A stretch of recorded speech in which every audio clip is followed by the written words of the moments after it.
Salut, c'est Trado, content de vous retrouver pour la mise à jour de l'indice parisien.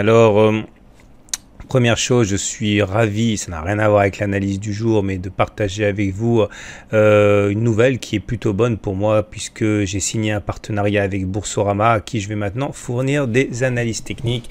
Et comme mon succès c'est à vous, enfin le succès, ma reconnaissance, on va dire, par cette grande institution, eh bien je le dois à vous. Je voulais vous remercier. Voilà, on passe tout de suite à l'analyse du CAC 40 et aux news. Et les news du jour ont été, alors on va dire, mi-figue, mi-raisin. D'un côté, eh bien, les opérateurs sont de plus en plus prudents face au rappel à la retenue quant à l'enthousiasme qui entoure les négociations américaines, américano-chinoises, et de l'autre, eh bien, des chiffres d'activité un peu meilleurs qu'attendus du côté de l'Union européenne.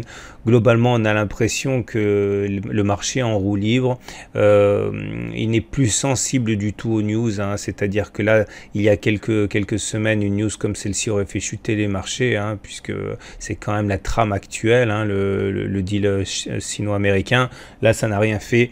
Le marché en roue libre, je pense qu'il n'y a qu'une très mauvaise nouvelle qui pourra, enfin surtout inattendue, qui pourra faire baisser les marchés, ou alors une concertation entre les grands acteurs qui décideront à un moment de faire baisser les marchés pour pouvoir se racheter un petit peu plus bas, parce que forcément plus on monte, plus ça réduit le potentiel de gain. Mais là, il ne faut pas trop chercher du côté des fondamentaux, des raisons de descendre, puisque voilà, le marché n'en tient plus vraiment compte, hein.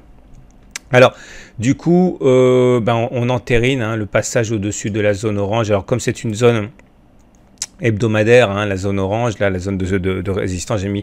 Alors maintenant, c'est devenu une zone de support, mais j'y vais peut-être un petit peu vite en besogne, puisque c'est une séance, c'est une résistance hebdomadaire, dont on va attendre quand même la fin de la semaine pour acter le passage au-dessus.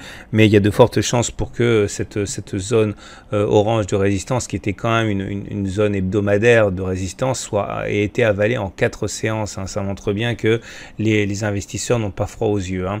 Il y a véritablement un appétit. Je vous rappelle qu'une des problématiques du moment, c'est que beaucoup de gérants de fonds sont restés cash à 10%, hein, en moyenne, attendant un repli plus important, et du coup ils sont gorgés de cash, hein. 10% c'est beaucoup pour les fonds, et il y a un potentiel pour faire monter le marché, puisqu'il y a une sorte de course, hein, après la liquidité, après les titres, et c'est une des raisons pour lesquelles le marché ne baisse pas. C'est parce qu'à chaque fois que ça monte, cela augmente la pression sur les managers de fonds, hein, qui n'ont pas investi tous leurs sous et qui donc subissent un manque à gagner. En tout cas, le canal noir, qui est maintenant depuis très longtemps notre garant graphique de la tendance haussière, n'est absolument pas menacé. Et le prochain élément à prendre en considération, c'est les gaps. Alors, regardez les gaps.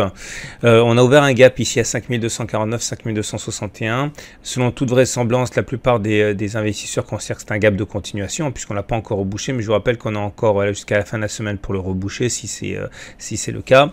Si c'est effectivement un gap de continuation, je vous rappelle que le pari qui est fait par ceux qui ont tradé ça, c'est d'acheter au plus proche du gap. C'est ce qui s'est passé exactement hier, hein, pour ceux qui étaient haussiers, en mettant un stop loss en dessous du gap et en visant l'objectif du gap de continuation, qui est, je vous rappelle, la distance parcourue avant le gap reportée par delà le gap, hein. De cette manière, ça vous donne un objectif à 5460, mais il est clair que là, vu la hausse qu'il y a eu déjà depuis le gap, certains traders ont déjà verrouillé leurs gains, ou une partie de leurs gains, pour pas les rendre au marché si jamais on redescend.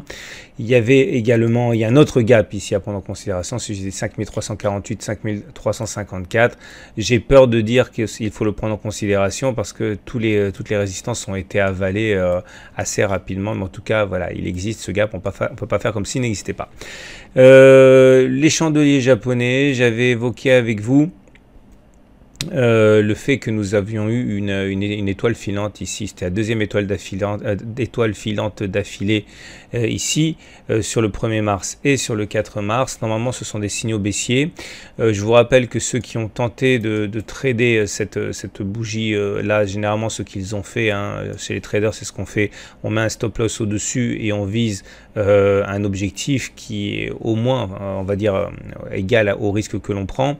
Là, on peut peut pas dire que l'objectif soit, que le trade soit invalidé, hein, puisqu'on n'est pas revenu au-dessus, mais en tout cas, on voit que pour l'instant, les effets ont été assez limités, puisqu'on s'est pris la zone orange en pleine face, hein.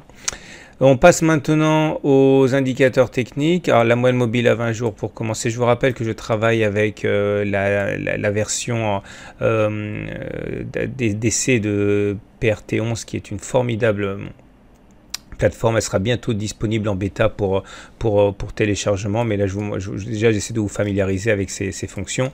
Donc on est au-dessus de la M20, c'est très bien, on est en tendance haussière. Maintenant ça fait 37 séances qu'on n'est pas revenu toucher la M20. Alors c'est beaucoup, c'est énorme, mais c'est pas ça qui m'intéresse. Regardons les dernières occurrences. Alors il y a eu 34 séances sans toucher la M20 ici. Il y a eu une baisse derrière considérable, hein, puisque ça a été les plus hauts de l'année dernière en fait, hein.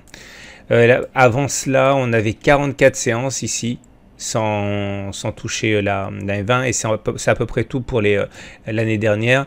Ce qui m'intéresse surtout, c'est de vous montrer qu'à chaque fois que l'on s'éloigne très durablement de la M20, eh bien on accroît les chances d'aller chercher la M20. Plus on attend, plus on se met en risque, hein. Regardez, on dirait que ça a touché ici, mais ça n'a pas touché, hein. Ça se joue sur l'épaisseur du fil, mais ça n'a pas touché, hein. Et donc à chaque fois, les baisses sont conséquentes, hein. Là, par exemple, sur celle-là, il y a eu une baisse de 5%.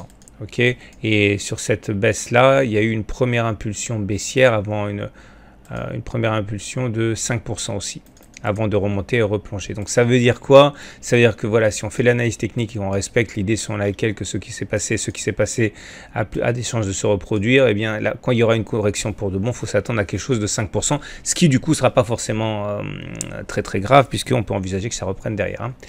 La moyenne mobile à 7 jours, pareil, elle joue parfaitement son rôle de support. À chaque fois qu'elle est sollicitée, eh bien, elle donne du fil à retordre baissier, elle est ascendante.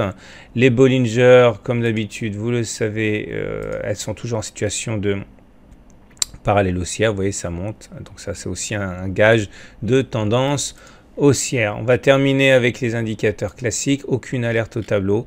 Le momentum est au-dessus de 0. Le RSI en zone de surachat. Le CC en zone de surachat. Et le MACD 0 est par contre sous son signal. Mais il a déjà délivré son signal d'ailleurs qui n'a pas fonctionné. Mais il a délivré son signal en croisant ici. Maintenant, bon, il est un petit peu à la dérive, hein, le MACD 0. C'est un petit peu le problème. C'est que maintenant, ça fait tellement longtemps que l'on se promène sur des niveaux de hausse stratosphérique que beaucoup d'indicateurs perdent un petit peu le nord, à tout et en surachat, et on retiendra surtout, hein, que là j'ai mon oblique sentinelle ici sur le RSI, vous voyez, qui accompagne en fait la naissance du canal noir. Je considérerai, je l'ai déjà dit, hein, que lorsqu'elle sera cassée, cette sentinelle, cette oblique sentinelle, on y fera attention, mais pour l'instant c'est pas la peine de voir du danger là où il n'y en a pas. D'ailleurs, je pense de plus en plus que le danger viendra de nulle part, hein, parce que là, les algos sont en mode achat et les fonds aussi, hein. Voilà, donc du coup, ça nous amène à l'Ichimoku qui est également extrêmement haussier, mais ça, c'est pas une nouvelle non plus. Je vais enlever ce qui ne sert à rien parce que je voudrais vous montrer quelque chose. C'est ça qui est super pratique avec la nouvelle plateforme. Donc je disais, nous avons la nuage qui est ascendant, on est donc en tendance haussière, la Tenkan est en support, la Kijun est en support, on n'a pas d'obstacle. Par contre il faut basculer en données hebdomadaires. En données hebdomadaires, on a un plat ici, vous voyez, regardez. Là, vous avez la Kijun qui a fait un plat. Et là aussi, vous avez la Kijun qui fait un grand plat. Ça veut dire que dans le prolongement, vous avez une résistance ici, et là on est passé, et ici, voilà. Donc ces plats de Kijun là constituent autant de zones de résistance que les traders Ichimoku vont tenter d'exploiter. Donc à 5299, à 5349, voilà, on a une zone de résistance. Alors est-ce qu'elle va tenir, enfin plutôt est-ce qu'elle va faire peur aux haussiers, on n'en sait rien du tout, mais en tout cas, si on voit des signes d'affaiblissement, il faut savoir que c'est parce qu'il y a une zone de résistance, donc c'est peut-être tradable, hein. Voilà ce que j'avais à dire. Donc les plus hauts correspondent à l'étoile filante de lundi, hein, vous l'avez remarqué. Je vous souhaite une excellente journée, je vous dis à demain pour la mise à jour comme d'habitude, et je vous invite d'ailleurs à regarder dans l'article, hein, la vidéo que j'ai faite pour Boursorama. Ça sera la première d'une longue série. Voilà, à demain pour la mise à jour.